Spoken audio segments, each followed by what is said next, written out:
Hello and welcome back to the Honest Lab Horror Show, the show that we bring to you each and every Friday night.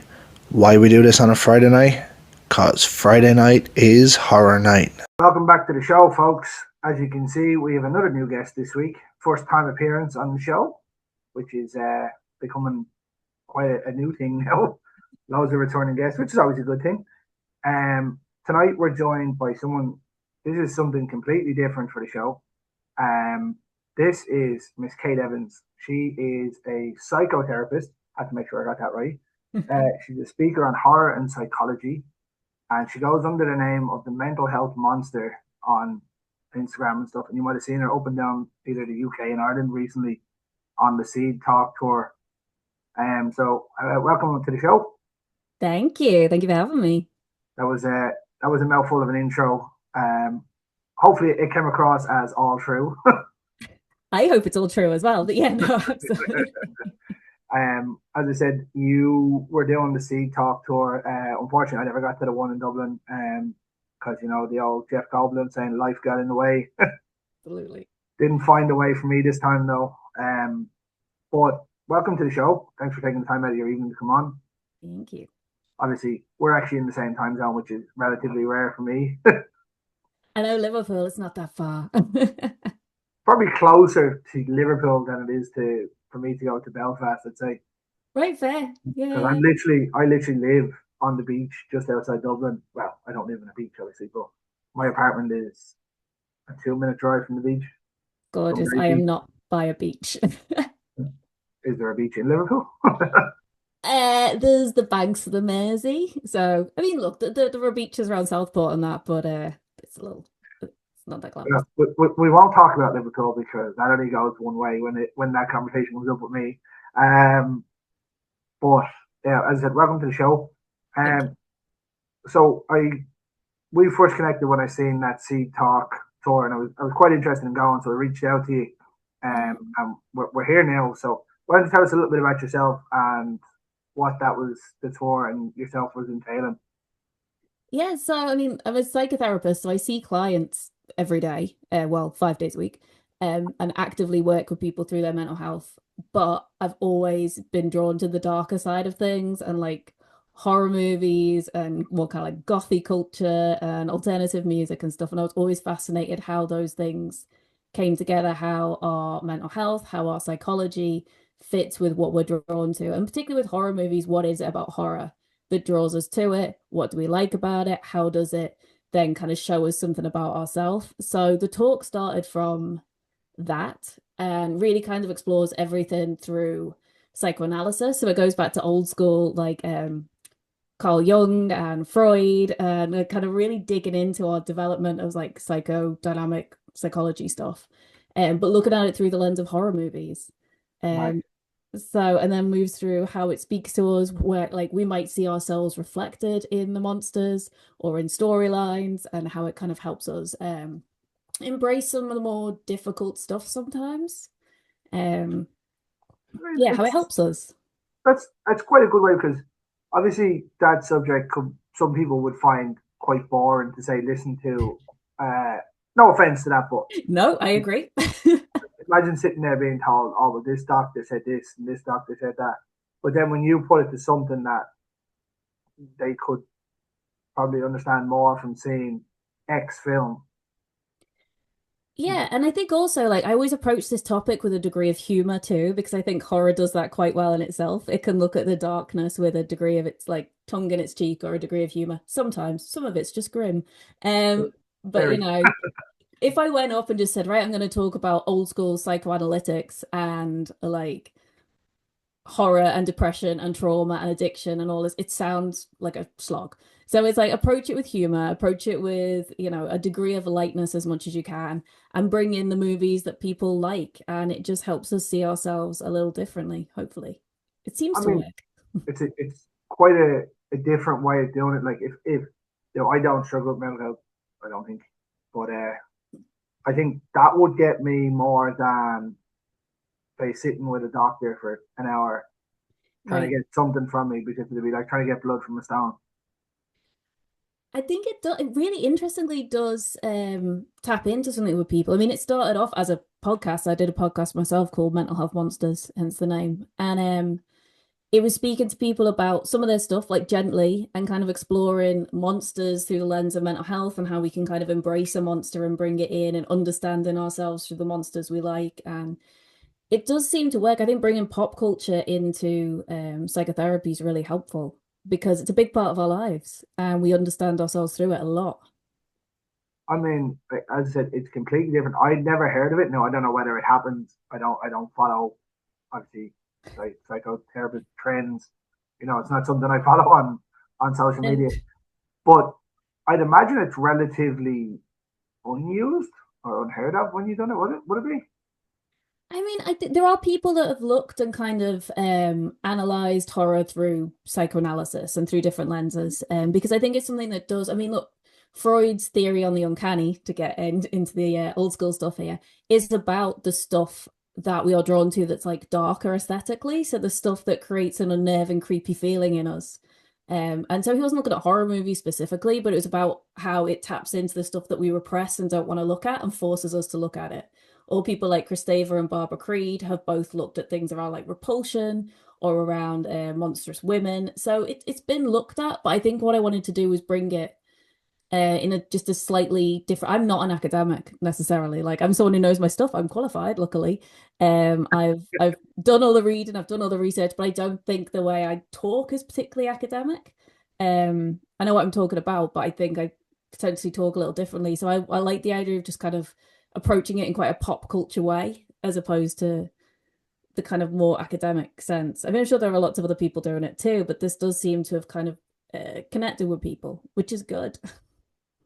I mean, it is quite a good thing because, as I said, I'm sure there are people that go to psychotherapists that are obviously looking for help and could potentially find it extremely boring or hard to open up because they're maybe not understanding what they're being told, or I don't know how the sessions work, but Yeah. I imagine from what I see on the TV, it's somewhere along those lines.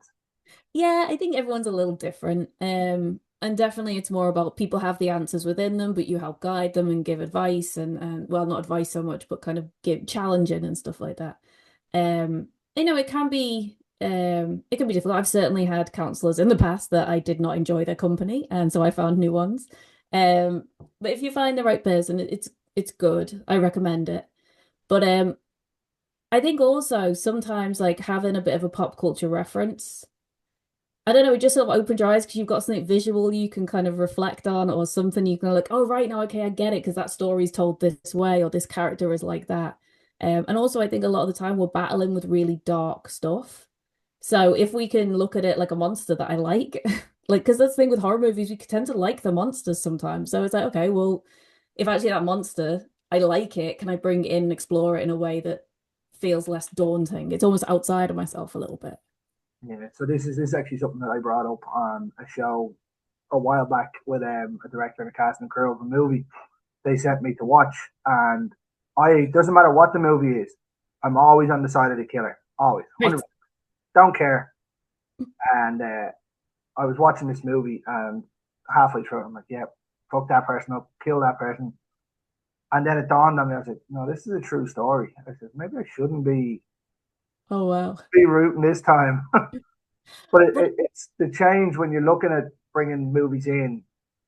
So like, there's obviously a change. It's a dark story. Everyone normally roots for the bad guy, as you said.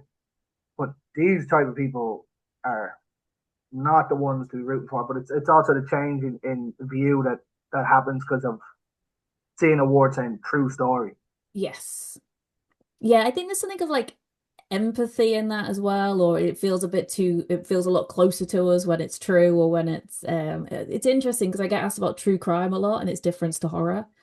And Oh I think yeah, a lot of tr true my crime missus is trying to is true figure crime. ourselves out. My missus is obsessed with true crime. A lot And of people are. she be telling me about some things that she's watched, and I was like, I have no idea, not a clue. And she's like, how do you not like this when we first got together? And I was like, I don't know. She's like, you love horror movies. And I was like, yeah, but that's on the screen. I don't care what happens.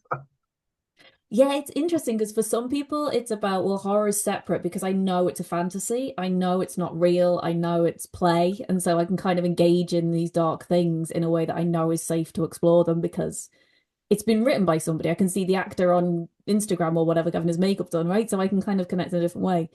True crime seems to appeal to people that you can look at the killer and be like, well, if I can figure out why they do what they do, I kind of know I'm not going to. So they Yeah, have these slightly different appeals, potentially. I mean, everyone will have a different relationship to it, but I have zero. Like, if he was watching the shows and I'd be sitting here on my phone going, "Wow!" I just half paid attention. Like, no, no, no, not for me. I find it more uncomfortable. I like I can follow a like you said, like the killer in a horror movie. I can love them. I love a lot of the monsters and the killers. But when it's something like one of the stories of like Dharma, I'm like, nah, but Dharma actually did it. You know? So I'm That's a like, bad guy right there. yeah, like I don't know. I feel a bit more uncomfortable with that. But each, everyone has their own stuff. This one that I'm talking about actually turned out to be Ted Bundy. Oh, right, okay. They Then don't, yes, they another don't tell bad you one.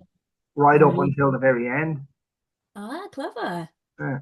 But it's all done from his point of view. So it's basically like a killer's view. So say like that stupid one that came out last year, the In a Violent Nature. Uh-huh.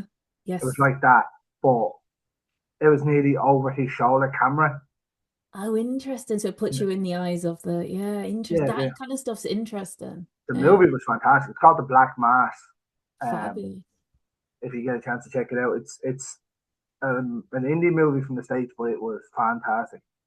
Oh, amazing. Yeah, No, that's fascinating. But I think it's interesting when movies place you in the eyes of the killer because it just gives you a bit of a an insight that you wouldn't normally get. yeah. Hopefully. It's a very trickful way of doing it because you don't see it all that often. Yeah. Like that In a Violent Nature, I didn't like. I thought it was boring as hell. Um, but Yeah. for this one, it was completely different because obviously you're looking at everything. Right. It's like I don't know if you've seen Stream. No, tell No, me. so Stream came out last year, or maybe early the year, late in the year before. I can't remember. But it's done by Michael Levy from Fuzz and Lens, who helped produce Terrifier. Ah, okay. But they have it done like a game show, so that they can tell the killers are all wearing cameras, so you see it that way. Oh, wow. So it's cool when you see them done that way. When you're looking at and you're seeing the people obviously that are being attacked, you can see them where you're not seeing both of them. Yes. It's interesting because that change in a viewpoint, like, isn't it the using multiple viewpoints started, I don't know if it started, it might be an incorrect fact, but one of the earliest ones was the shower scene in Psycho, and you got to see it from like he shot it from so many different ways that you were like the victim, the voyeur, the killer, and something like you were multiple different The characters shower all at head. once. Yeah. So you're like, yeah, exactly. The Ken. Hitchcock was You a know. genius for that, though. He shot so many Yeah. times over and over and over the same thing from different places. Which then puts you in quite an uncomfortable place as a viewer, right? Because you're like experiencing all these different perspectives at once. I just Very seen her cool. get stabbed 64 times. I don't need to see it anymore. Um, yeah, there is though that point of view when it's like Stream was obviously just more of a fun, lighter kind of Yeah. horror film, but when you're watching it, you're looking at it going, "This is like there are people that are doing this." Yeah, it's interesting because I've read some stuff that it gives us almost a moment of like relief from the fact that we spend all our time not wanting to do that, right? So our Pretty much, core, yeah. right? So we have this core, this like slightly predator kind of animal core potentially. And we spend, as we grow, we develop the sense of self that like, no, I can't do these things. I can't go and stab someone who annoys me or go and kill people and for a moment watching this thing, we get like a glimmer of almost relief of like, oh, that's what it's like. And so it's kind of interesting to look at it. They would both be scary to be in those eyes, but also is there something that happens to our like repressed core that like is I don't know. It's a kind of I find it fascinating. There's something that flips in someone's brain. Mm, Whatever about say killing someone by getting them to say a fight and punching them and they die. That's a whole different thing. But like if you yeah, put a knife out, it's like whatever. Obviously, you see it in some films and they say it like obviously shooting someone's a lot easier than say stabbing someone because yeah, it's what like I think it was in I can't remember what movie it was in. I was watching recently. They say it's more intimate when you're doing it that way. yeah, And they're like, I can't remember what it is, but they're like, you watch the life leaving their eyes and stuff. yeah, absolutely. And I was like, Jesus, that's dark. But I guess it is more intimate, and it's. I mean, without go into it, but it's like penetration thing in it. So it's like there's lots of different levels to it. Uh, Like in it's it, Scream, they make a big thing of that, don't they? And then in yeah. Scream, there's I think that was some of the issue with number six where he used the gun and everyone gun, was like, yeah. "What is that?" I was like, "That's logic. That's moving with the times." I mean, he gets a chance to use the gun. He's going to use it to kill and get himself out of where he's in. Yeah, there's something interesting when like certain monsters use guns. I remember reading, I know, listening to something about Terrifier and the fact that he uses a gun, and it was like it really threw them out that the gun came out. It's Oh like I fucking feel like god! he'd Where use he shoots Jenna anything. Kendall in the leg, Yeah, but it's like and I feel like he'd use anything, right? and then you don't see it again, and then it's not till the second one when he kills the ma. Yeah. But he shoots her through the car with a shotgun, and you're like, where did you get that? Like, what the fuck?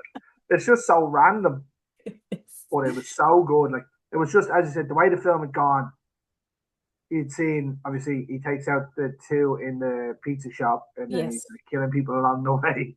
And he Yeah. just pulls out a little fucking old Stallinger style pistol, Right. fucking I, kneecaps out, and you're like, what the fuck? there's something really odd about that moment, but I do love it. I will say it is a very good film. I Uh, like them. I get asked about them a lot, and it's like, no, I like them. I don't know why people are curious. I tried to watch it with my wife, and we didn't even get out of the pizza scene before she was like, "No, I'm done." I think it was when he started smearing poo all over the walls, Oh and yeah. I was like, "It gets better," and she's like, "It could get much better," and I was like, "Okay, I'll just go on without you." So Yeah, uh, bodily functions do have an interesting impact on people beyond the stuff. it wasn't that she doesn't really like she'll watch horrors. There's some that she likes, but she won't. I don't think she'll sit and watch an indie horror. Fair. You know what I Okay. mean? It's a different kind of horror, really. Yeah. Like indie horror for me, I find is horror for horror fans. Um, Yeah. I think like everyone has their limits, don't they? yeah, like some of them, as I said to you, like I'm not, I don't really care for say gratuitous violence or gratuitous nudity when it's not needed. Yeah. Um, and like some indie horrors focus on that, which is fine because if that's the way the movie's going, fine. Mhm. I'm very much of the mindset if I'm watching a film and something happens in it and it throws me out of the movie, I'm gone. It's game over. Yeah, I think with me it's empathy. Like I feel like I need a degree of empathy in something that's happening. Like if there's a story that's playing out, I do not care one iota about a single character in it. I'm just like, I don't know, like there's something like I feel like I have to have some investment into. And it's interesting because there are characters I don't need to, or I can like dislike them, but if I don't care. So I'm like I would be similar to that. There's a few of the ones that have come out recently where I'm like I have no care in the world for who. So I don't know whether you've seen the 2022 Texas Chainsaw. Yes. I did not care, not one character in that. No. The mechanic slightly because he was probably the only decent person in it. Nice. Yeah, no, I don't think I cared much. Oh, that one's got bad reviews as well, so I feel like maybe a Oh, lot of people had similar experiences of just it's not really fucking caring. atrocious. I Yeah. sat there for an hour and a half at 9:30 in the morning when it got released, going, if I had hair, I'd still be pulling it out. Like, I've watched a lot of bad movies and a lot of bad horror movies, and there's a lot more bad horror movies that I'd watch before I'd watch that again. Yeah, there's been a couple of Texas Chainsaw ones that I've not been particularly drawn to, if I'm honest. Um, Uh, yeah, as I said, I get when I get thrown out of a movie, it's gone. Like the original throws me out. The original's perfect yeah. till the dinner scene, and then Okay. I'm gone. Like That go. once the granddad who was a skeleton in the attic comes down and comes back to life and starts drinking blood, that's it. I'm done. Like Interesting. I get what they were going with, Yeah. but they hadn't played into someone basically coming back to life. I mean, like if they had gone with that from the start, I'd have been fine. But So I once that yeah. happened, I'm gone. It's done. It's over. If it Is it ended more in there, like a mystical? yeah, I was like, why? It wasn't needed. I get that it's a horror film and anything can kind of happen, but Yeah. you haven't played into that at all. Yeah, there was no mystical element to it. It was just people doing Yeah. bad things up until that point. Yeah, I don't like. I always assumed that like he actually wasn't full. Like there was something still of him alive that they were keeping him somehow. Like potentially that is the case, but Yeah, it doesn't look like that when she runs by him in yeah, the no, attic. yeah, And it's like, why is he just sat in the attic? He's in a wheelchair. You just lift him up, like so. Like I find that one. That's why I'll always say I think the old tree Texas Chainsaw is better than the original one, yes, the Jessica Biel one. yeah, that one's really good. Yeah, But Audie Emery was fantastic in that. weirdly, the one thing that always and it's really odd that so Human Centipede I couldn't That was awful. enjoy. Awful. And I even went, I saw all the hype about it. People are vomiting in the cinema and there's all this gimmicky press. And I was like, okay, I need to see this. Like, what is this? Couldn't get into it. And I know it sounds awful, but to a degree, I didn't necessarily care about some of those characters. And No, there's a bit where I was like, how did he get it upstairs and into the garden? Like, there was just this question in my head of like, but how? Like, and that bit stuck in my head, and I was like, okay, this is I, I get why they went with that, right? And obviously they were stitched to each other. You yeah, could pull away. You'll break the stitches. It's gonna hurt like a motherfucker, yeah, but it will happen. Do you know what I mean? yeah. It just could. It's just not a film I particularly. There were moments of it that made me feel repulsion, so it did its job. But The fact that there's three of them as well I know. Well, I don't think I managed the third. I watched two, and then is two the one in the prison or is three the one in the prison? Three's the one in the prison. there is the one in prison. Two is just it seems to be a bit thrown together for my liking. Two But are all just thrown together. I wasn't mad on it. I don't really care for that kind of smut kind of horror. right, I'm just like if it's on, I wouldn't stop on it. I'd be like, oh look, I've seen this. I've seen it once. Don't need to see it again. It's like a that was scary it. film and stuff. I've seen them once, and I'm just like, meh. Yeah, no, it's not one I'd particularly watch again, to be honest. But to be honest, well, a lot of it, I had a friend when I worked in a bar. I worked in like a punk bar in Soho in London years ago, and we'd just give each other films to watch with no warning, and then you'd watch and be like, "Oh God, like, what?" And so a Serbian film was one of those, and I was like, "Well, I That's wasn't braced." Okay, thanks. I knew about it, and I was like, you know what? This is for the sake of watching it once. I'll watch it. Everyone's like, oh, it made me feel sick. This, that, and the other. It didn't make me do anything. I just got annoyed. I was just like, why? I I said, felt uncomfortable. if I want to watch a film, like a film about this subject, I'll watch 8mm with Nicolas Cage. Right. You know what I mean? Might as well be the same fucking thing. Do you know what? I'd never put that together. They're basically making fucking um, snuff porn, basically. Yeah, You know yeah, what I yeah. mean? No, absolutely, it is, isn't it? Obviously, the 8mm one is a bit different. I think because I haven't seen it in years now, but I think it's younger kids that it's happening to. Yeah. But acting is better, shot better. It's got Nicolas Cage Yeah, no, when Nicolas Cage was good. I like Nicolas Cage in a lot of things. But yes, no, I I like him agree. in a He lot was of things, good. but there was a whole period there where he just done anything. I love him in Vampire's Kiss. Have you seen that? Where he's like No, it's almost like American Psycho type yuppie, but he starts to think he's a vampire after a one night stand and just goes mad. no. It's the most overacted film. It's absolutely wild.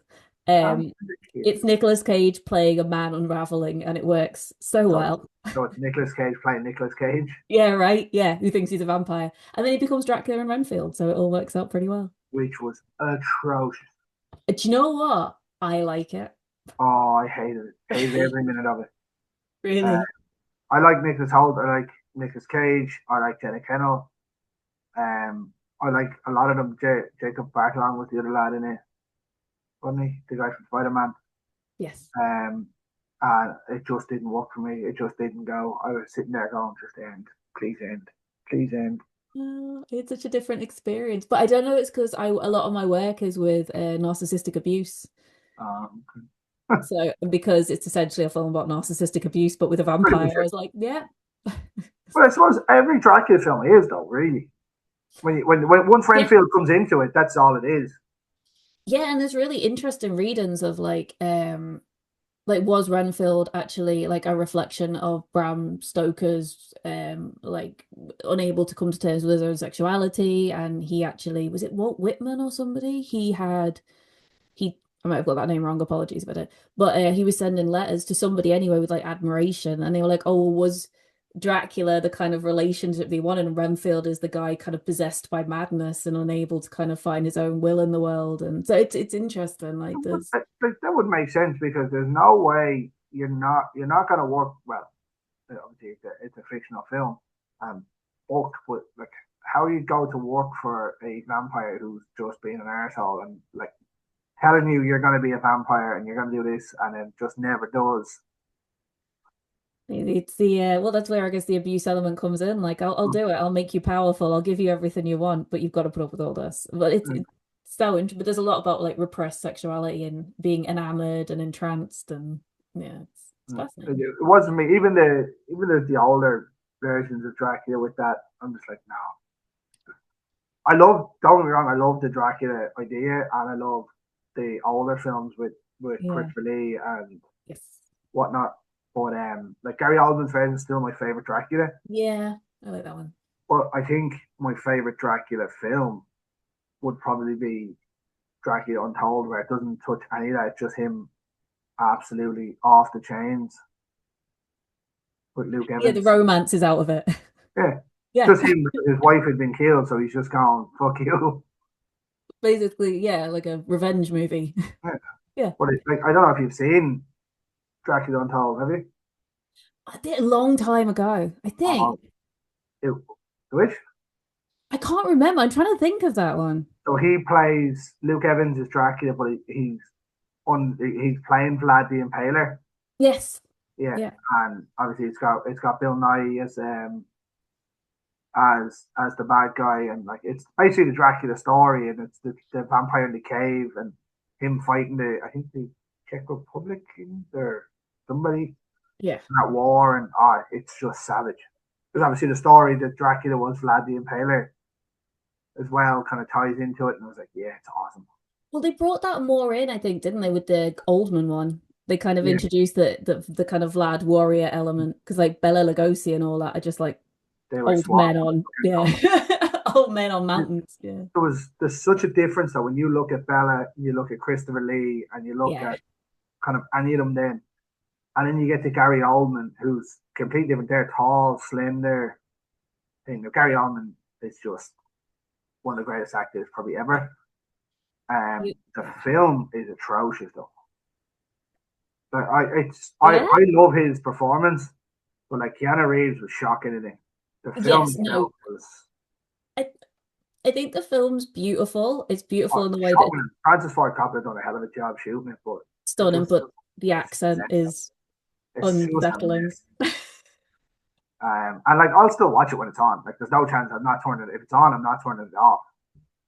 But you just know it's a mess from start to finish. Like even Keanu Reeves has said it. He said I was shooting something else at the time. I was on little to no sleep, and that tells you everything. Yeah, it's not. To be honest, every time I watch it, his accent takes me aback again. Like when he first starts speaking, like, oh, and it sounds like it's like a bit from Bill and Ted, where he's pretending to be one of the historical characters. Like, See, those movies kind of annoy me as well, Bill and Ted. Like everyone loves them. I'm not. I was never sold on them. I have a real soft spot for Bill and Ted, only because my nan, when I'd stay with her, it was like the only VHS she had in her house. Or one of the very few the only one that I'd watch. So me and my cousin just watched it on repeat. So it feels like it's ingrained in my childhood. I love Bill and Ted. But Did you like the new one?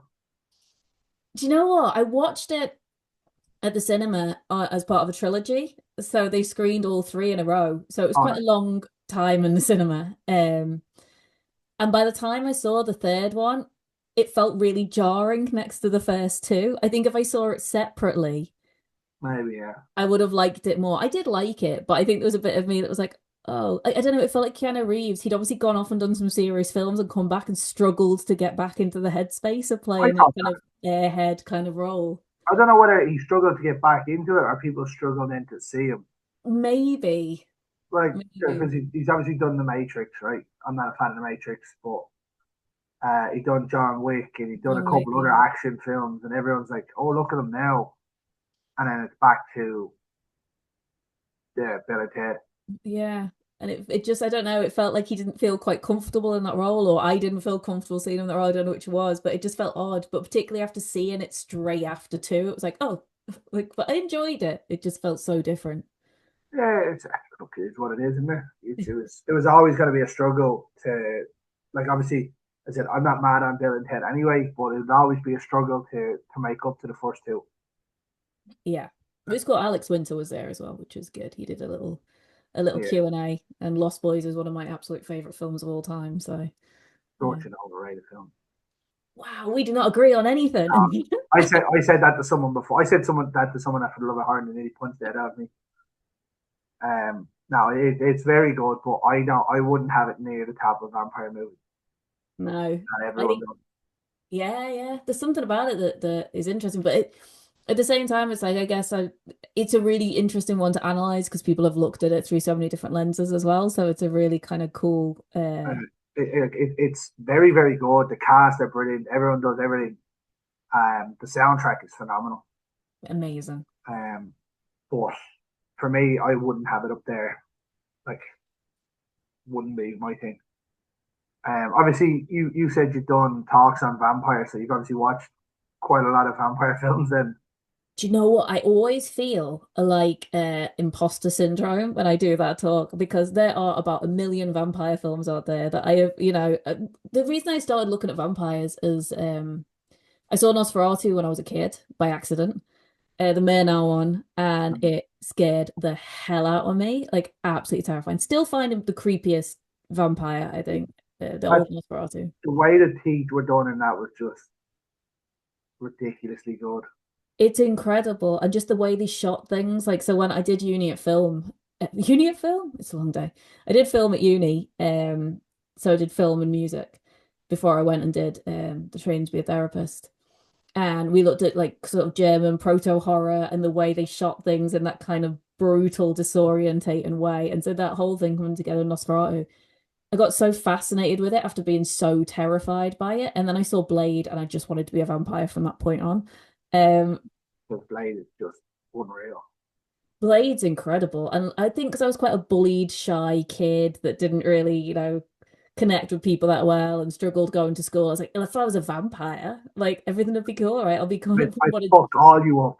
right. I'll be like one of decomfrost vampires and I'll be cool and I'll be hot and it'll be amazing. But yeah, it really got into my head that I wanted to be like in the kind of Blade film and got fascinated, but they tie in with psychology such a lot. And then I ended up always watching vampire films and like obviously like TV series because I'm 41, so I grew up with Buffy and all that and like Buffy got was fast. awesome though. Yeah, absolutely love Buffy. Particularly Spike. Spike was I wasn't so much of an angel girl, I was more of a Spike girl. But yeah, love Buffy. I Love the wonder original why. Buffy film. Yeah, I know.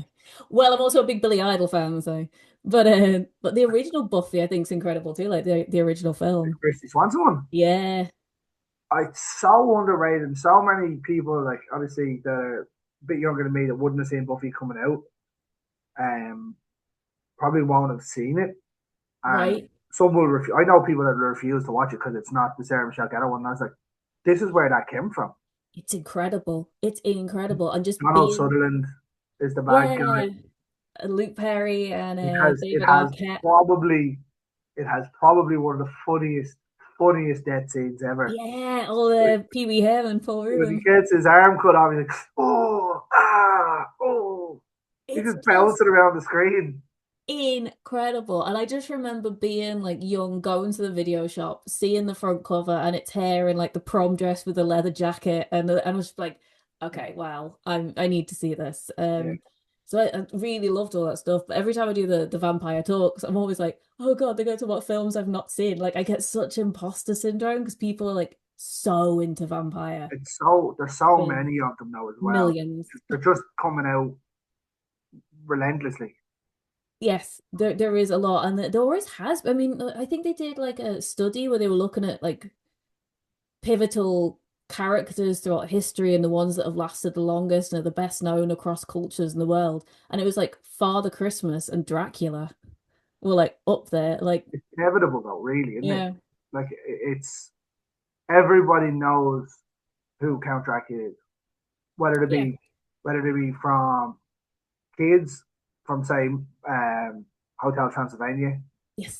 and things like that, which was awesome. It was a great Amazing. depiction of Dracula. And then you go back to say absolute new horror fans. Everyone knows who it is. They might Yeah. know who played them, but they Yeah. know who it is. You go to more adept horror fans. They go back as far as Nosferatu 1922. Yeah. I mean, and like people have seen that. Like I'm tempted to watch that with my son now, and I'm like, I said to you off screen, like I let him watch. He's starting to get into to horror films, so he wanted to watch Five Nights at Freddy's. So I watched it, and I let Okay. him watch that. I don't know why it's woeful, but he wanted to watch it, so I watched it Yeah. to make sure it was all right because I said Yeah. I'm not going to let him watch that with sex or nudity. Fair. Yeah. It's probably still a bit too early in horror for him at nine. Yeah. You know what I mean? So I Yeah. was like, okay. I says, grand, there's nothing in it. And I especially don't want, like, you don't want that Gremlins moment to happen as Yes. well. You know what I mean? Like, Yes. how that's counted as a kid's Christmas film, I don't know. Yeah, I know so many people that have shown that film to kids, and apart from the fact it exposed big secrets of their kids, yeah, Like I said didn't to my, need to know that like I one. said to my missus, I says, I'll watch Gremlins and sure you won't. I said, I'm obviously gonna pause and skip that scene. Yeah. What if you forget? And I said, I won't forget. You know what I mean? But I ended up not doing it. But I've started to introduce them into horror, and like I'm looking at different ones to watch with them, and it's hard because a lot of the ones that I watch will all have either nudity or something in it where I'm like, oh, probably not. So I'm like, do I Yeah. go back that far? I feel he won't sit and watch a black and white film. That's the thing, because like old monster movies are probably pretty, because a lot of them were made during the or just before or just during the Hays Code. So a lot of stuff was banned from being allowed in them. So they had to kind of work around them. So Everything, everything was banned. Actually, he's seen Monster Squad. oh, Monster Squad's incredible. I Yeah, love Monster big Monster Squad. Squad, so he knows what Dracula is. Yeah, that's like it was such a good film. But those like early Universal films, because like I find them so I love that era of monsters, like the early Universal ones. And because a lot of the time, the Hays Code was going through and highly censoring them and taking all bits out of them and stuff, they had to get so creative to tell the stories. I Yeah, just love it. I mean, Absolutely. there was like for me, along with obviously the issues that have come around from country to country, and like Ireland had loads where things were banned Yeah. because the church ran the state. Yes. Um, like what the country had to put up with was half censored films that no one has seen. Like I still go back to Gremlins. Like myself and Ted, one of the other guys that comes on, we're talking one day and we said it to him and he's like, I don't remember Gremlins without that scene. But in Ireland, when that was on at Christmas Huh. They took on it out. RTE, it was censored out. So it was like it went to an ad or the scene was just cut, one or the other. Wow. Because he was saying he didn't realize it until he watched it when he was like 15 or 16, the proper copy. Yeah. He says, I don't remember this at all. That's So like the interesting. RTE might have done it or the state have done it because of what Yeah. it was.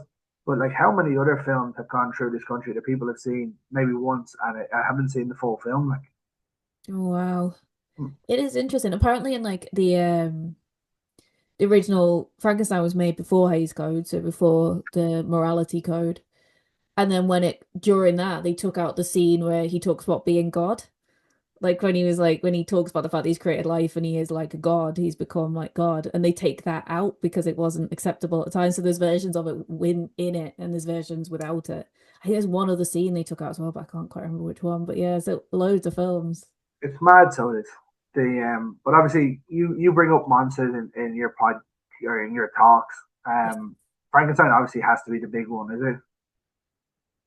Frankenstein is a lot when thinking about what it all represents. And again, it gets read in so many different ways, but it's very much been taken to be around kind of repressed sexuality, or around kind of the reason people are drawn to it is because there's so much empathy for Frankenstein's monster. Like he's such a in the kind of original film, so with Boris Karloff kind of version of it.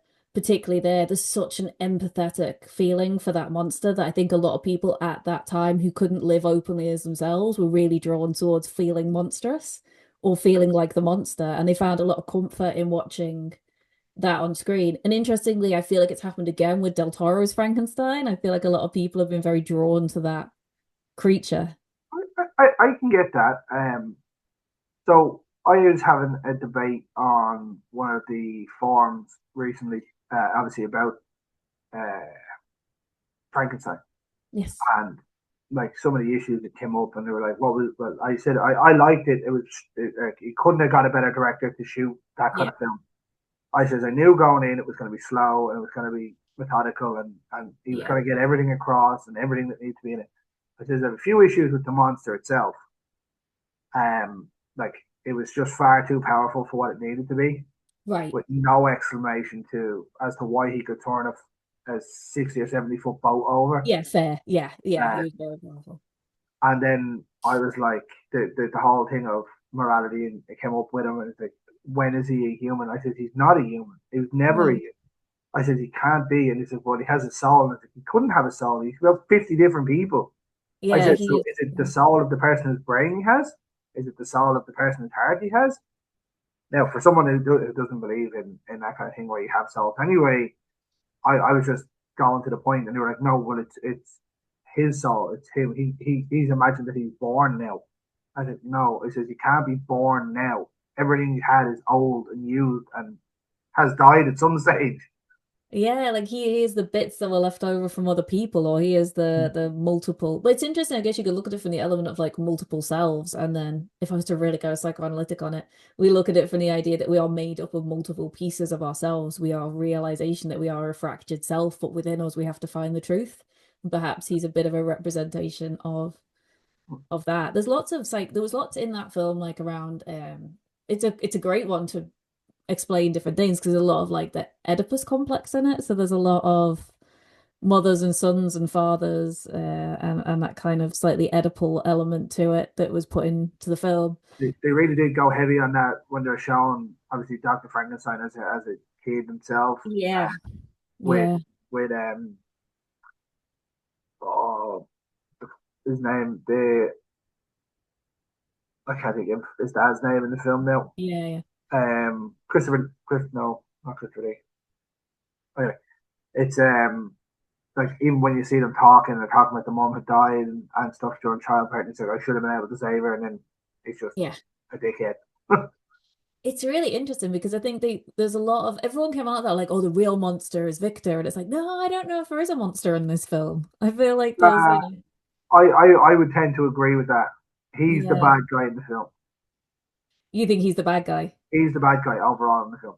He is compared to the creature, but I feel like they also gave enough backstory that you could understand why. And my reading of it was that the creature represented everything he had to cut off to exist as a man in the world at that time. So to when he was little, you see this quite creative, gentle boy, right? You see this Yeah, yeah. boy that's connected to his mother, and then after everything he goes through, he has to like he kind of becomes cut off and unable to connect in the world, and he becomes this quite troubled person. That then the creature is the stuff he had to cut off, and it haunts him, and he can't escape the things that he had to cut off of himself. Potentially, maybe that's my therapist brain.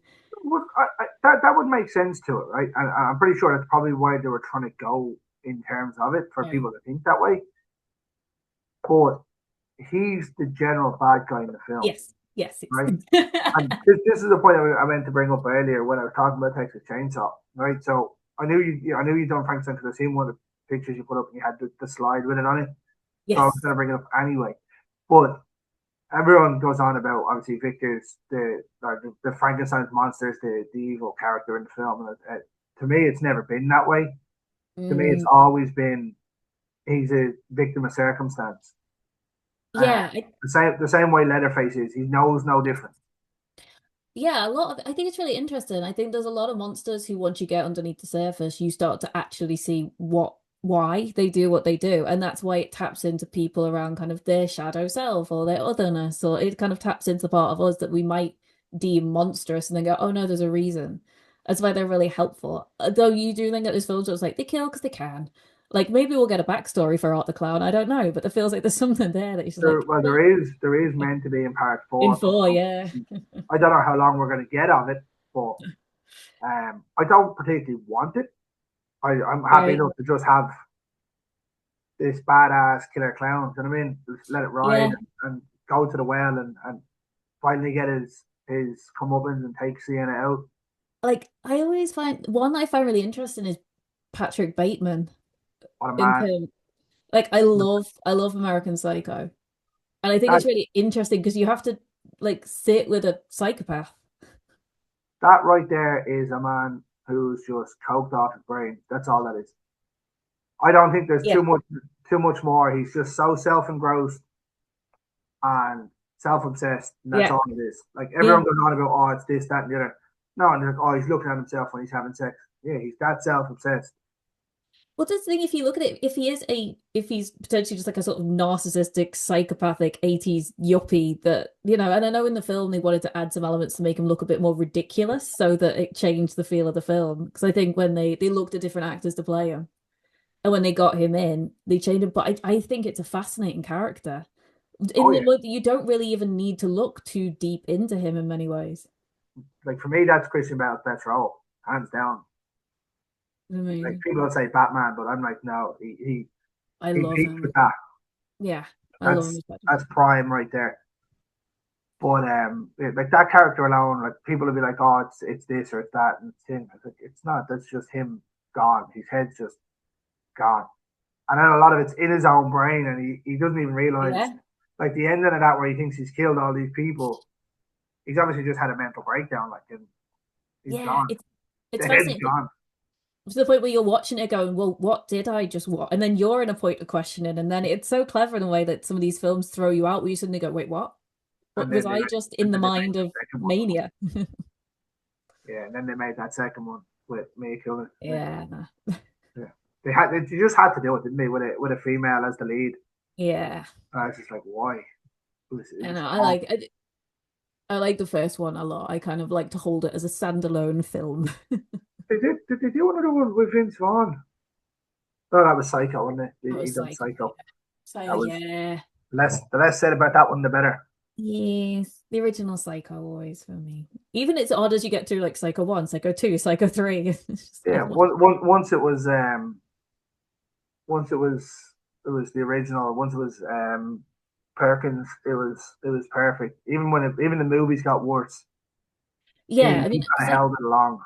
I think by 3, Andy Perkins was a lot more involved in like creating the film. I don't know if he directed it or he had a lot more. People will know this way more than I, but it got a lot more sexualized, and I kind of liked when he was just like the odd, awkward. Yeah, the way it should have been. The same way when they got um oh, a young lad who done the TV show Bates Hotel. He's done the Good Doctor as well. When they got him, he was Yeah, perfect to fit in yeah. because he plays that awkward role really well. It's interesting when you read about Anthony Perkins himself and what it did to him, like being in that film, how it essentially brought around the end of his career because he kind of played a version of his own fears. I never looked too much into it. I didn't realize that was near the end of his career, actually. It was, I think, like, he carried on making film, but at one point he'd been, so from what I think I read, again, hopefully this is accurate, he was always told as a bit of a heartthrob, but he was a man living in the closet. And so when he played Norman Bates, he was playing the bit of himself that he was basically afraid of, a lot of the stereotypes around what gay men were, like kind of boys that live with their mothers and attack women, He and so wasn't gay, was Anthony Perkins. he? Yeah. He was yeah, he lived in the closet all his life. His son did an interview about it. I was going to say he definitely has a kid because his son's a He does. director. Yes, yeah, yeah. So he Not yeah, a he very good married, he one, had a but kid, but he had to live quite a private life battling his own sexuality. no, didn't know that. Yeah. I knew he had a son, all right. He was the director, not a very good one. But he does a good interview about his Oh, dad's I journey didn't know with that, no. Psycho. Yeah, I haven't been a fan of Osgood movies. I was yeah, no, Yeah. yeah, no, not particularly. Well, I Long haven't seen legs. he did Keeper, and I haven't seen that yet, but I need to. Oh, the new one, yeah, I haven't seen that yet. Mm. I wasn't too rushed when I'd seen the first two. I'd seen The Monkey and I'd seen Long Legs, and I was like, no. Do you know what? I like the monkey. I don't particularly enjoy long legs, and everyone else I know seems to absolutely love it. So I felt odd one out that I Wasn't for me. I was quite enjoying it, and then I said to you, like, I get thrown out of films yes, when they brought that doll thing, and I was like, what the fucking yeah. shit now?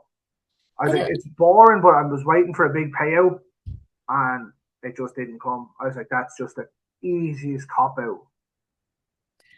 I want to give it another go, because sometimes it depends. And I do have a habit sometimes I'll watch a film and I'll be like, I'm just not sure I'm feeling this. And I watch it again and I do. So I might give it another go because a lot of people really, really liked it. But yeah, it didn't speak to me as much as I think I went in expecting more than I got. Yeah, so I had a lot of hype given to me about it, and I was Yeah. like, now I'm very guilty of that. Like I watch films where I was like, oh, I hated it. Like The Village has been a big one for me Yeah. over the last few years. I watched that when it first came out in the cinema. My uncle took me to the cinema in London, and I went to see that. I came out of it, and I was like, "This is shit, absolute Really. shit." And like, I never watched it again Right. until a couple of years ago. I was working. One of the lads was like, "Oh, we talk about movies all the time," and he said something. We were talking about M Night Shyamalan, and I was like, "I watched Signs last night, Yeah. and I fucking love Signs. That's his best movie for me." That's great. Um, and he was like, "Oh, have you seen The Village?" And I was like, "Yeah, it's fucking dog shit." And he was like, "What do you mean it's dog? It's crap?" I was like, I went to see that in cinema at 12, and I said, never watched it again." He said, "No, you need to go back and watch it." And I said, Okay. "You know what? He's given me a couple of good movies that I hadn't seen for a long time." So I went back and watched it, and I fucking loved it. How well it was done in the second watching of it. I just can't see Long Legs doing that for me. I might give it another go. Do you know what? I need to watch The Village. Well, I watched it. I think I watched it at the cinema. I definitely watched it when it first came out, and I really, really liked it. Um, The payout and that was so good. But everybody, you kind of seen it coming then. I think because then you knew there was going to be a twist, because But everyone, I was only 12 when that came out. right, So I had just seen The Sixth Sense right. not far before that, but I didn't know it was the same director. I wasn't in. Okay. I loved films, but I wasn't as big into films as I am now. Yeah. And at that age, you wouldn't have known. Well, no, no, of course not. No. M Night Shyamalan, like, I definitely shouldn't have watched Sixth Sense when I was that young. But that's a story for a different day. And I went to see it. He's like, "Oh, we're going." Because I was in London and I used to live in Islington, so we used to go up to the N1 Centre, the N11 Centre, Yeah. and we went up to see Dodgeball. But it wasn't on when we got there, so we went in to see The Village. Slightly different film. Slightly different. And he's Yeah. like, "Will you be able to watch this?" And I was like, "Yeah, I could just watch much worse, much worse." And so we went in to see it, and he came out and he's like, "Is that scary?" And I was like, "No, it's just shit." But when I went back to watch it through someone who watches all kinds of films now, Yeah. it's just phenomenal. Script, acting, it's just start to finish. Apart from maybe the last 5 minutes when it's set in a new world, which was a good twist, but Yeah. he gone twist, and then he went the second twist, and you're like, probably didn't need to do that. No, but maybe you just needed to push it past what people were expecting him to do already. But it's Like I thought the twist was fine when it turned out to be the Village Elder, and yeah. that's a spoiler if you haven't seen it. It's 2002 movie, 2003 movie. But like Yeah. when it done that, I was like, grand. I said, there's a twist. It's fine. And then he just hopped the wall. It's just modern day. And you're like, Yes. Yeah. what? I was like, I was just like, oh, oh. But I couldn't see it then. I couldn't see the payout why it was worth it. Yes. And then when you watch it now, I was like, I think I've watched it 3 or 4 times since. I need to give it another watch now. It's been a while. It's It's on been a Disney. while. It's on Disney. It's awesome. But I've actually started to go through his movies again. So I watched Unbreakable recently. Okay. I Nice. haven't seen Split and I haven't seen Glass. Because I don't like Never James. I seen didn't like James McAvoy, so I refused to watch them. Fair. That's But fair. I'm getting past that, so I'm starting to get into it and to try and watch stuff. But he just annoys me. That's fair. I don't know why. Same as Judy Oh, Greer. I hate Judy Greer. I hate her. okay. Again, don't know why. I'm Good trying to think if actress. there are any people that put me off watching films. I don't think there is. Oh, it doesn't put me off watching it. No. Maybe with James McAvoy, but Judy Greer doesn't Yeah. put me off watching them. I just Hate Just her. hate. And I don't even hate the characters. I hate her. I don't know Yeah. why. I hate Okay. her. Like It's just personal. we went to see Halloween Kills Yeah. cinema, and obviously she was in Yeah. in the 2018 one. So I'd never seen the 2018 one. Didn't watch it. Didn't care for it. I loved Halloween, the original one. I loved three. Didn't watch any of the rest. Well, I've seen the rest of them, Mhm. but I didn't care. My mate was like, "Listen, you have to watch 18. It's so good." For Yeah. 3 years, he was trying to get me to watch 18, and then I won tickets on the radio to Halloween Kills. Right? So I was like, okay, grand, perfect. I'll watch it. So I watched it. I was like, this is awesome. And then she appeared, and I was like, good. Right. So we go to see Kills, and Kills was fucking awesome, start to finish. I don't care what Yeah. anyone says, it was awesome. Firefighter scene at the start, so fucking good. And I do. Yeah, I love all those.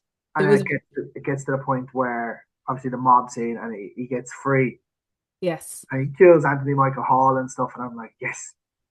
And I was like, it's gonna happen. And then it fades to end.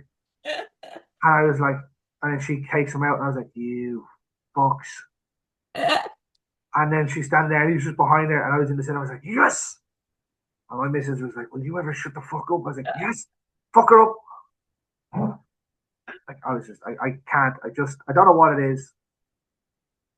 Oh, mental insight there. But those films were incredible, actually. I was quite excited for them and nervous that they wouldn't be good. You know, and you're like, please let them be good.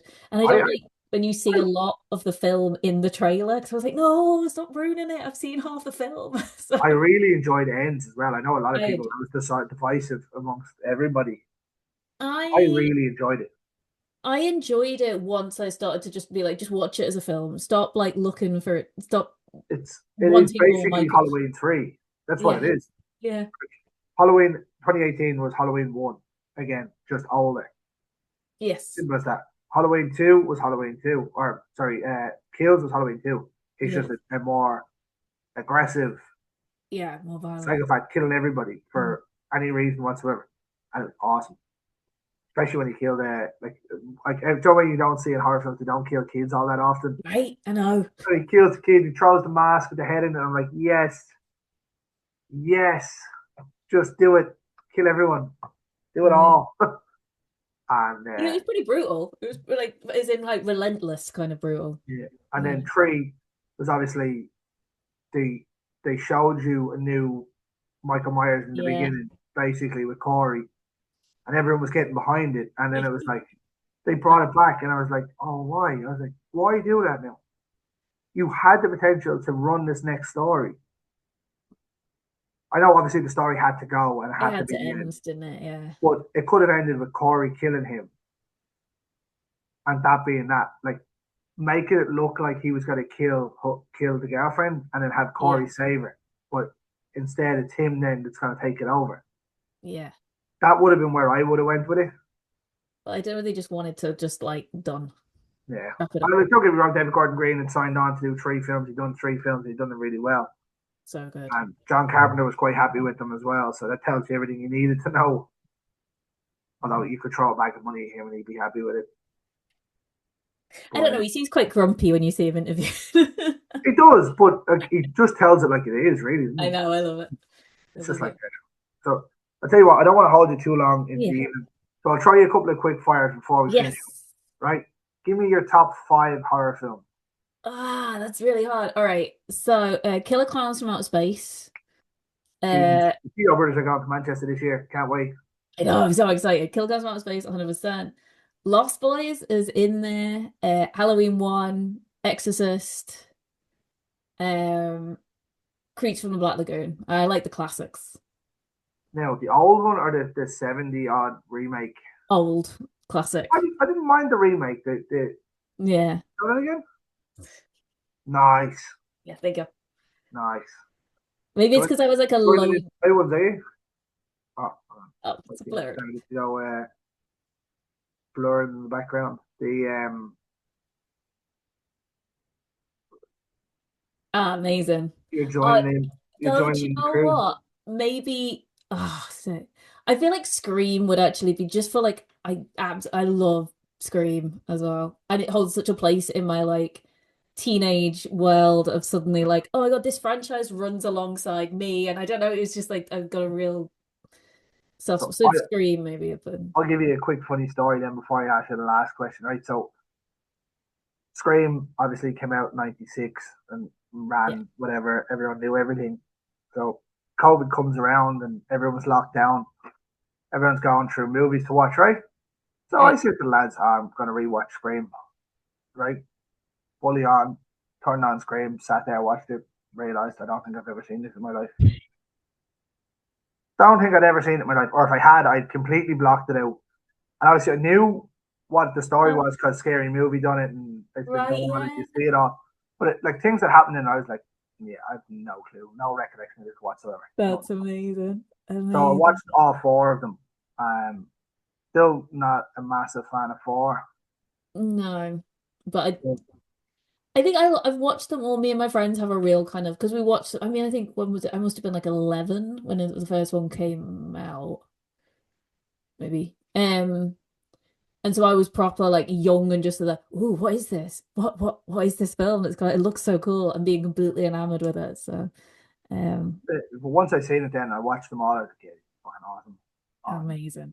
Like I was always a big Wes Craven guy, and I used to always say Craven was the better of the two, but he's not really. It's John Carpenter all the way. Yeah. But when I went and watched them, then I was like, "This is awesome," and I've watched them every year, all of them every year since, and I'm stoked. What is it, next week now? Week and a half till Yeah. The seven new. comes out. Very excited. So I'll give you two questions before we finish. Then, right? Okay.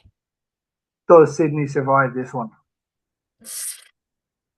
Or sorry, actually, I'll go again. What legacy characters don't survive this one? Oh, I don't know if Gail will make it through this I one. hope she does not survive. I hate that character. I hate it. I don't know I why. Well, actually, I do because Courtney Cox's acting has gotten drastically worse, or maybe it's just because the last two movies she's had no emotion in her face because it's blasted. maybe. I don't think she'll make it through. Um, I feel like Sydney will though. I feel like we might I, get. I I hope she doesn't. She doesn't. I think it needs to just be Done. done. Yeah, like if she's still alive, Potentially, yeah. there's always going to be that option. And I think Obviously, Nev has come to the point in her career yeah, where is the true. money going to be worth tarnishing the legacy? And I suppose the thing is with Scream, it's not that you can just like Michael Myers, you just get rid of Michael Myers. Michael Myers is done, right? Well, potentially he kept coming back, but ultimately, once he's done, there is no more Michael Myers. Whereas Scream is not one person, so Yeah. you can never kill Ghostface because Ghostface will always be someone else. So yeah, I'm really fascinated to see how it goes. This is also a point where I tend to not put Ghostface on, that question of the Mount Rushmore. Yes. I don't tend to put Ghostface there because it's been so many different people. Yeah, it's a mask. Yeah, that's all it is. Yeah, like which Ghostface are you putting on there? I mean, The originals. It's always which Billy and Stu. which one's the original one though? Do you know what I mean? Yeah. Well, yeah, Billy and Stu. Well, yeah, I suppose so. But they're my favorites. Billy and Stu are the But is it though? Is the original one not Roman because he says that he twisted the two lads to do it? yes, but from the first film. Uh, See, there's too many interlinks to it. There are, I Yeah, know, but also just Skeet Ulrich, Matthew Lillard. yeah. Obviously, the two boys are coming to Manchester as well this year. I met them a few years ago. They were amazing. Yeah, I think we have a photo op this year. Nice. Yeah. So, right, give me your top five John Carpenter films. Then Oh, okay. now, Halloween. there's one caveat to this, right? Yeah. There are five picks, but you have to get at least the right answer with one of them. Oh, wow. Okay. Well, what makes it? Otherwise, the episode is deleted. Okay. I mean, look, The Thing. The greatest remake of any genre ever. Yes, it's amazing. Uh, Fog. Or one of the guys who set up the show would have loved you for this. Really? He's a Okay. big fan of the show. Um,